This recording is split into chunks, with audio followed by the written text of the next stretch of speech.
Welcome everyone to Mail Fuzz TV. I am Peter, and today I'm going to be talking about the X-Files Season 2, Episode 25. It's called Anasazi. So spoilers for the episode. And I have to admit, I sat down for this not remembering it was going to be the finale. And then all the plot was so big and like to do with the conspiracy that I went, wait a minute, is this the finale? And then double checked and went, oh, it is the finale. I guess that makes sense. Which is an interesting one to come into now that I'm 2 seasons into the show, because I said this way back when I started the show, that X-Files' reputation online, at least from what I've seen, tends to be that it has great standalone episodes, and those are the things that still make it worth watching. But the ongoing overall story that lasts like all the span of the show is less fulfilling than perhaps other shows do with their overall stories. That's not to say that it's not good to begin with, but certainly, but later on, it kind of maybe overstays its welcome, or they hold back too much, or whatever. I don't know. I'll see what my opinion is on that when we get there. But it is interesting coming into this, because it does kind of make me feel less excited for a finale episode as opposed to just a cool-sounding standalone episode. But you know, you go in with best expectations. You want to see what they've got for you, and I was concerned early on in this episode because Mulder was acting very weird and erratically.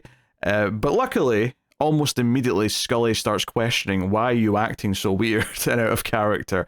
And then it becomes a big plot point. So it's fine, because we find out later on that he has been pumped full of some kind of drugs that are making him act weird and erratic. My favorite part of it actually is that it's affecting his whole apartment building. And early on, there's a random thing that happens in his building, which is that one of his neighbors kills her husband. They've been married for decades, and she's just killed him. And I was like, oh, how's that going to feed into anything later? And it doesn't really feed into anything all that directly later. It's just when Scully discovers what's actually going on with his building being pumped full of this into like the water supply, he has the realization, oh, that's why that random murder happened in my building. And I thought that was actually a nice little payoff to that, to sort of kind of tie it all up. And it's why Mulder takes a random punch at Skinner with very little provocation, frankly. I mean, Skinner's been a dick occasionally, but he's less of a dick here than he normally is, and it felt like Mulder just went off the handle. So, nice to see that. Hopefully Scully can prove what was happening to him, which... honestly, someone needs to hand Dana Scully a big effing medal for her, like, performance in this episode. I don't mean Gillian Anderson's performance, which is solid, don't get me, I'm not critiquing that, but I'm saying as a character, as a friend, Scully goes above and beyond in this episode.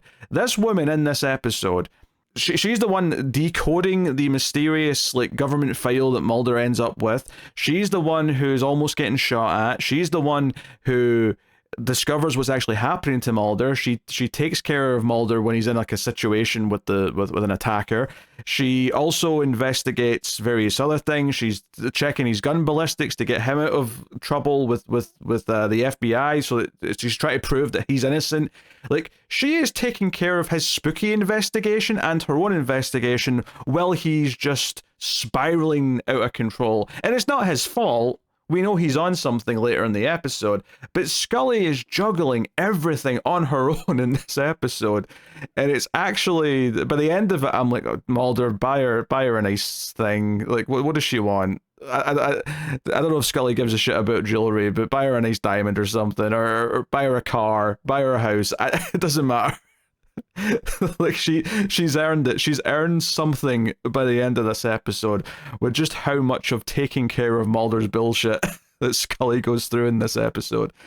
Anyway, well, I should probably explain what's going on overall plot wise, should I? So the episode actually opens with a character on a reservation in New Mexico, presumably somewhere near Roswell, I would imagine, based on everything.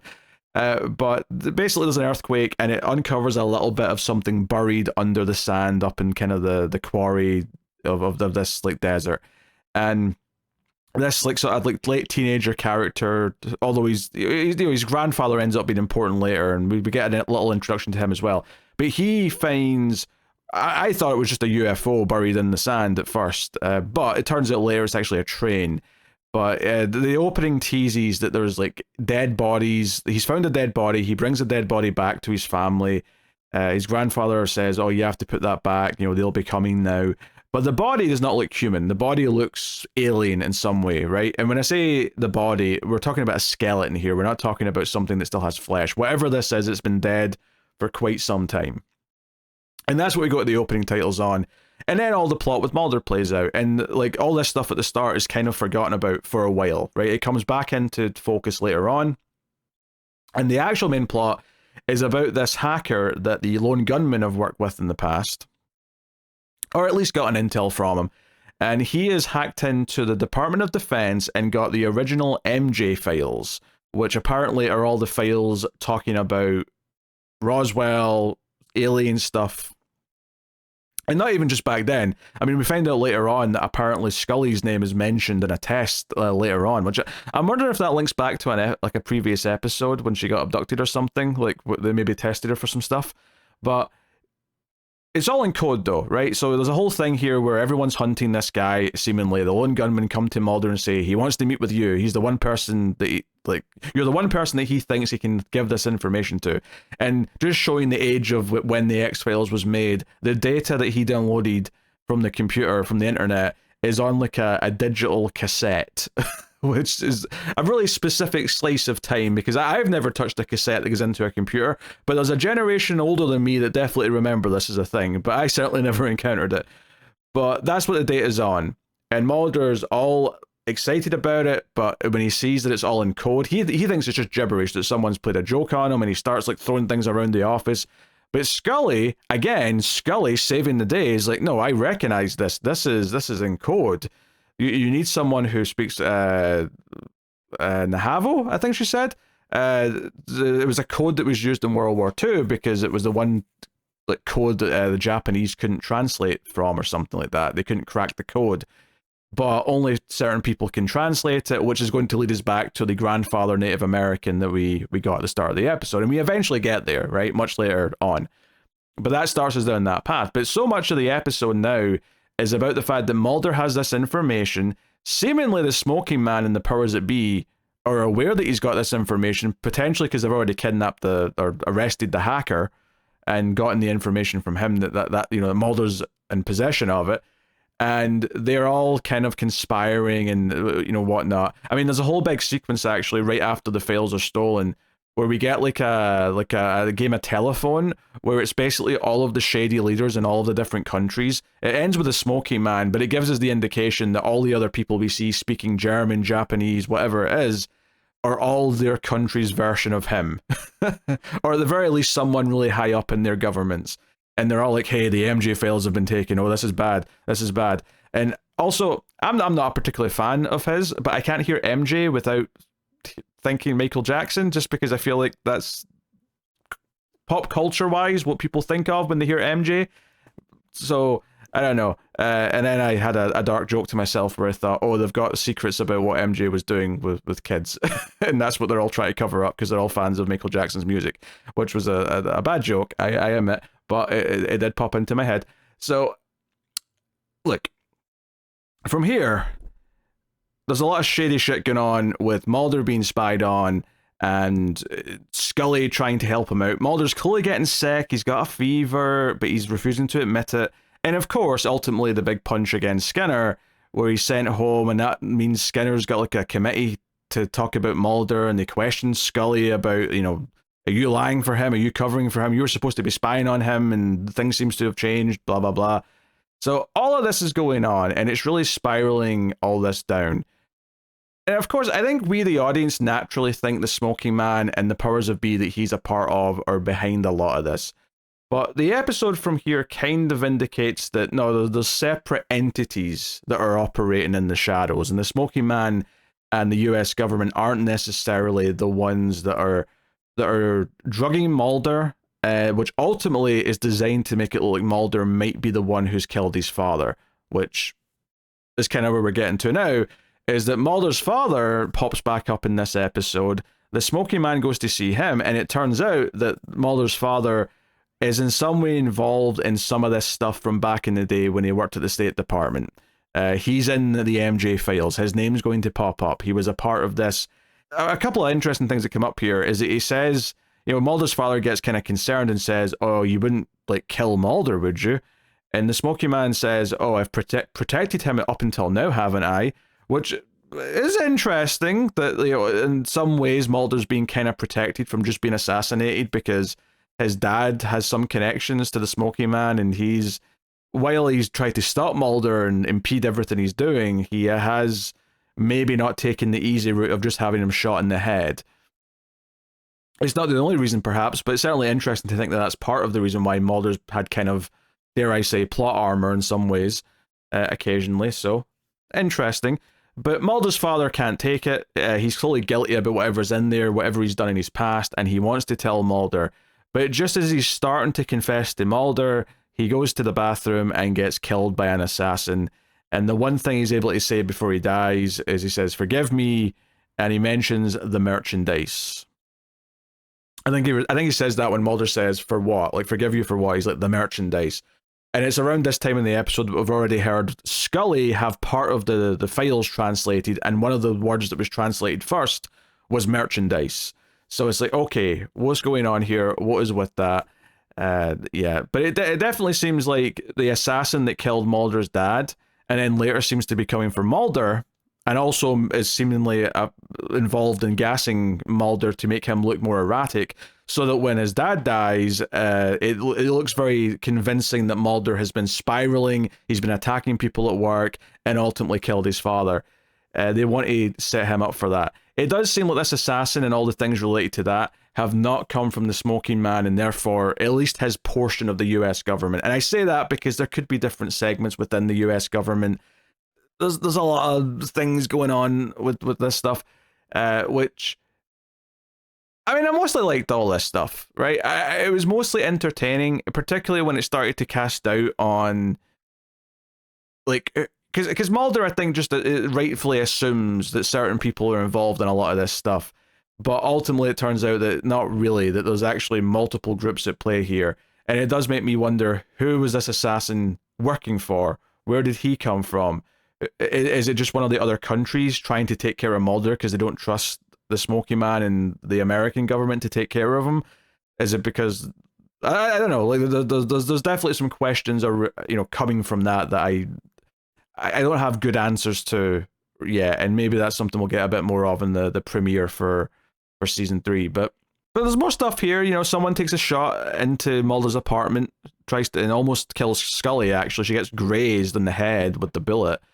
It's a really effective little scene. It's very moody, and again, it really shows that Scully's putting herself on the line and really going above and beyond to take care of everything and whatnot. And Mulder, he does, like, after the dad's been killed and he calls Scully, he does sound like a frantic criminal. Like, the way he's saying, "Oh, like, I can't run, it'll look like I'm running from the crime, and I can't do this, I can't do that." Like, he really sounds obsessed several points in this episode. And I know Mulder's always kind of obsessed, but like more so, he sounds more like a junkie in this episode with the way he's talking about things. He sounds very delusional in a lot of ways this episode.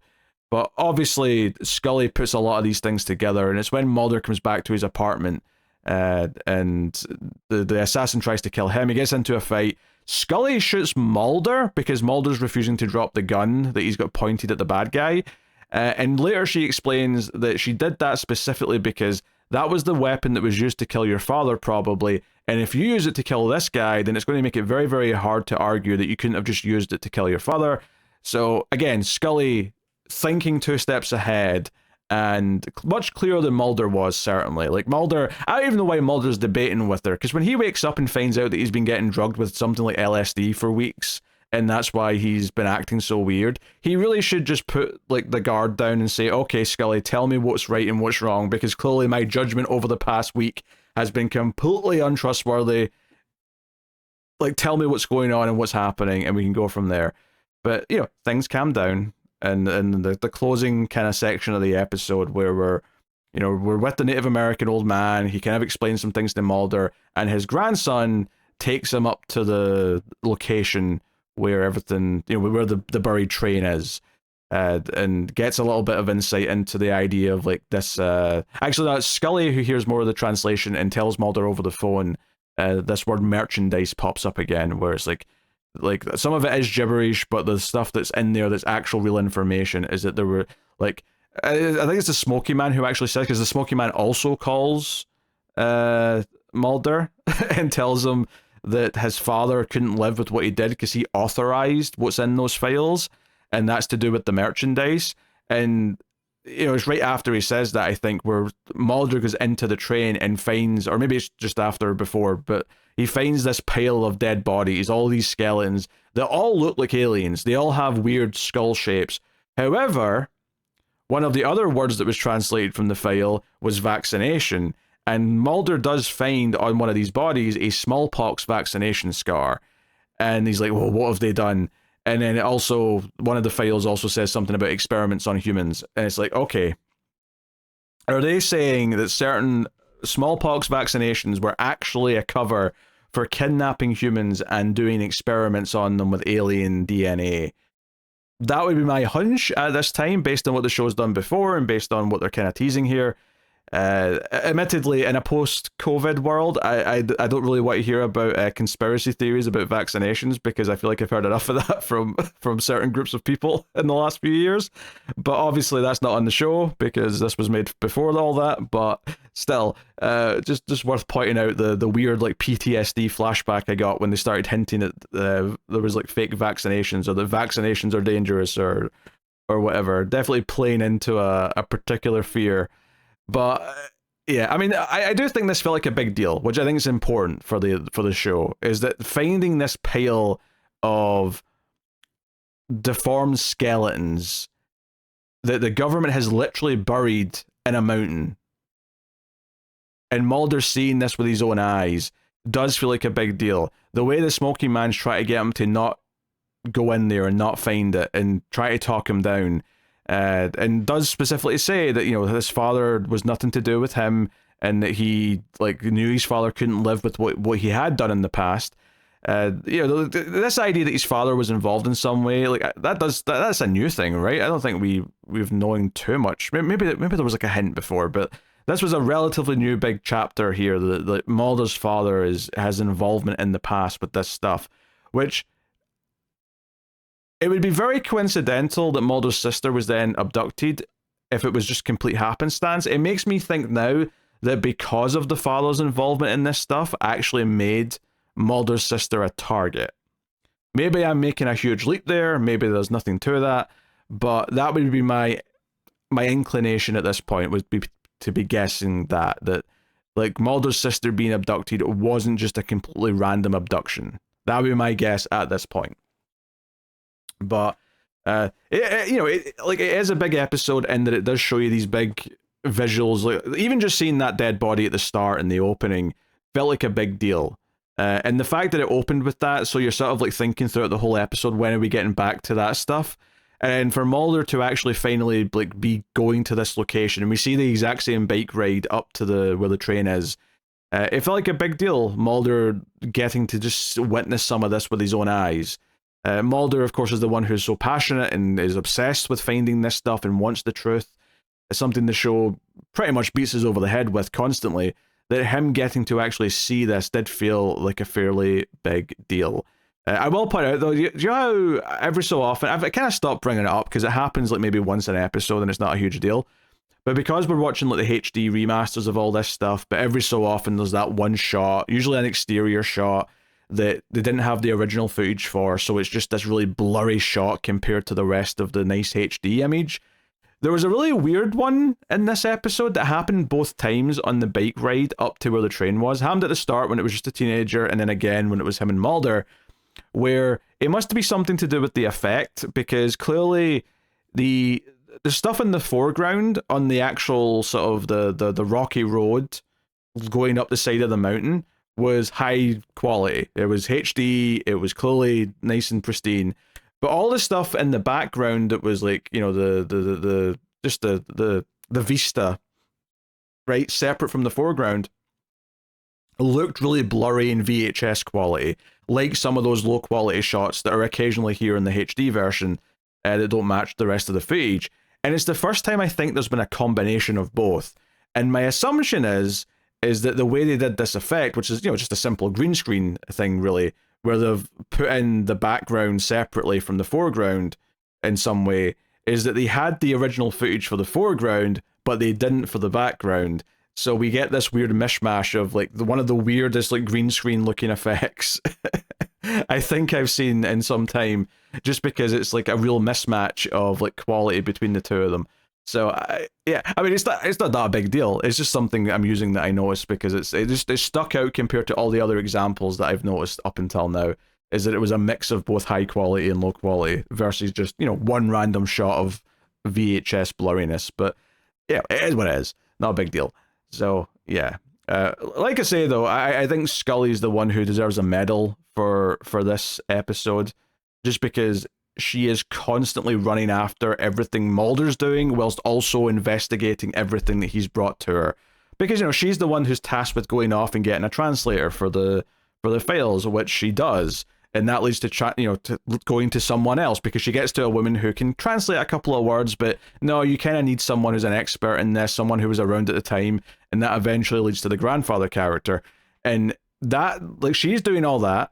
Well, she's also covering for Mulder at the FBI by talking to Skinner and doing all that stuff.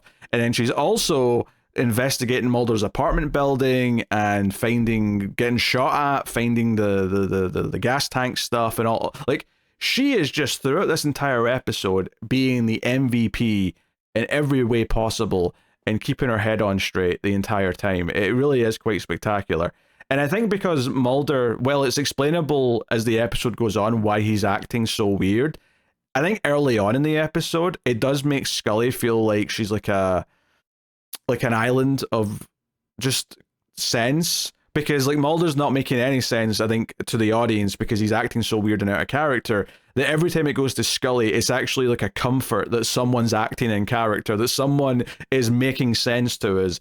So it's like, oh, please, Scully, like, knock some sense into Mulder and like make this all work, because we don't understand. And then ultimately, she does make it all work, because she's the one who finds everything, that explains everything. So, yeah, so give Scully some gold stars for this one, if nothing else. The conspiracy stuff, I go back and forward on it. Sometimes it's just really easy to like hand wave away. Oh, shady government agent looking dudes do something bad. They're the powers that be, and we don't necessarily have a great understanding of what the power structure is there. And I still say we feel that way, or I feel that way, generally, about like the Smoking Man and everything they're doing. But I will say this idea that there's a force that's separate from him that the Smoking Man isn't necessarily endorsing. Although, that said, the cliffhanger of the episode is that Mulder seemingly, despite the fact that the door was shut in the train with him still inside, when the military who get there with the Smoking Man look inside, Mulder's nowhere to be found. The teenager says he doesn't know where Mulder is. And that's technically true, because if he's not in there, then the teenager doesn't know where Mulder is. The Smoky Man says, burn it, and they throw in like a bomb of some kind into the train car. So the cliffhanger is that Mulder's hiding somewhere in there, maybe under the dead bodies or something, and now it's on fire. And that's the big cliffhanger we leave off on. Maybe he's like maybe he's somehow moved to a separate train car that he's going to be safe in for a little bit. That does feel like a bit of a predicament to find himself in, though. He's in like a metal box that's on fire. So we'll see how he gets out of that come season 3's opening. I'm not really expecting anything big from that, just because I expect it to be a big, a quick thing at the start saying this is how we get out of it. Now let's move on with what actually matters. So the cliffhanger itself with Mulder's life in danger is almost just fluff, because we know he's going to be fine, right? Like, obviously he's going to be fine. He's got several seasons left in him yet. This would be silly to think that he's actually going to die here.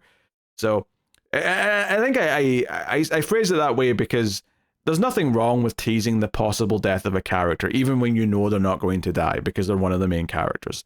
That's fine. Movies and TV do it all the time. I think for here, though, it more stuck out to me as just like a little, like, cheap little cliffhanger on top of everything else, because everything else was already interesting. Like, you already had all the interesting stuff of what this train is, what these, the real cliffhanger for the audience, I think, is more just, oh, like there needs to be more of an explanation to what this project was, what the merchandise actually were, and all that stuff. Like this already felt like a big deal, and we have to resolve everything with Mulder in terms of him being wanted for potentially murder, and the fact that he may get fired permanently from the FBI. Again, I don't believe that's going to happen, but all that stuff was all solidly built up throughout the episode and feels like a real thing to leave hanging. The actual, oh, he's in a box that's on fire, just feels like a quick thing at the end to just make it dramatic. And, you know, it's whatever. It's fine. Like, I don't have much to say about that in particular. You know, his father being dead right after we find out that he's potentially a lot more interesting. It's frustrating for Mulder, certainly. Arguably, it's frustrating for the audience. I don't know, like, I definitely was intrigued when we found out about his relationship with his father during the season, when we got that two-parter where we first kind of met him properly.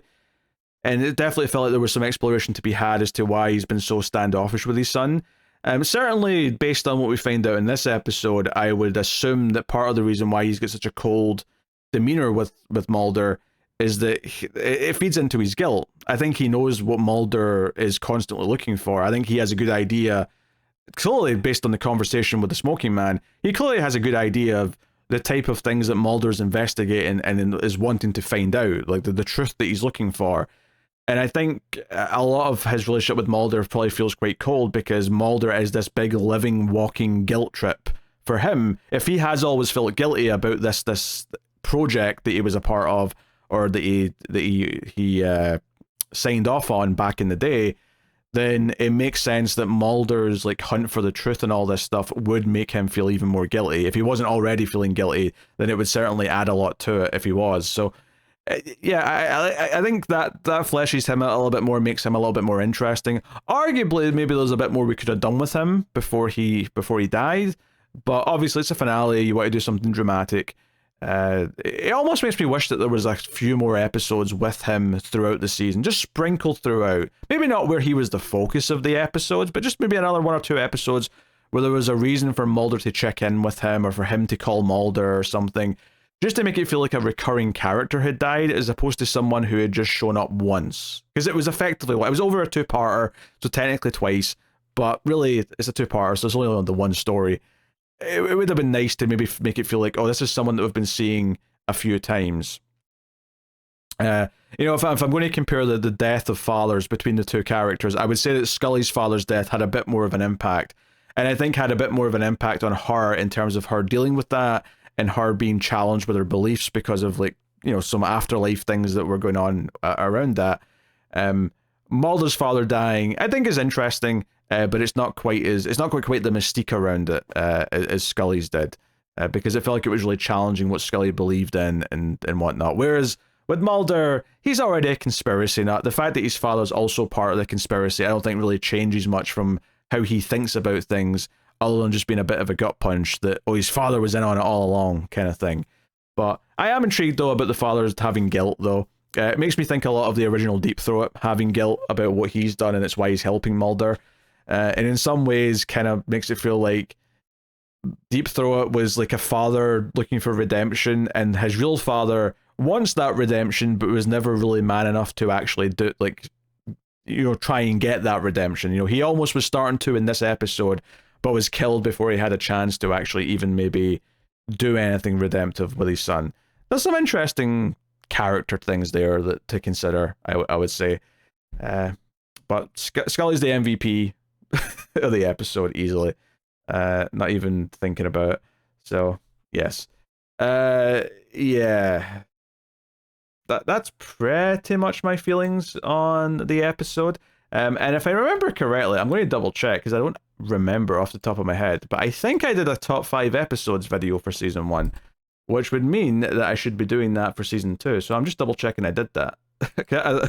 Because I actually do not remember.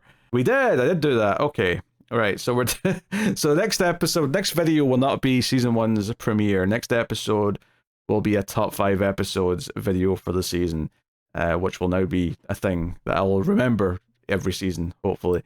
So yeah, hopefully my various rambles on my feelings of the season finale. I mean, just to sort of sum up and sort of wrap up here and say if it's, I like the episode. Like I don't think it's as good as some of the more great standalone episodes that we've had throughout the season. It definitely feels a little bit weirder from a structure perspective. But some of the moments did feel big. The discovery that is made does feel big as well, which I do appreciate. It should, because it is a finale.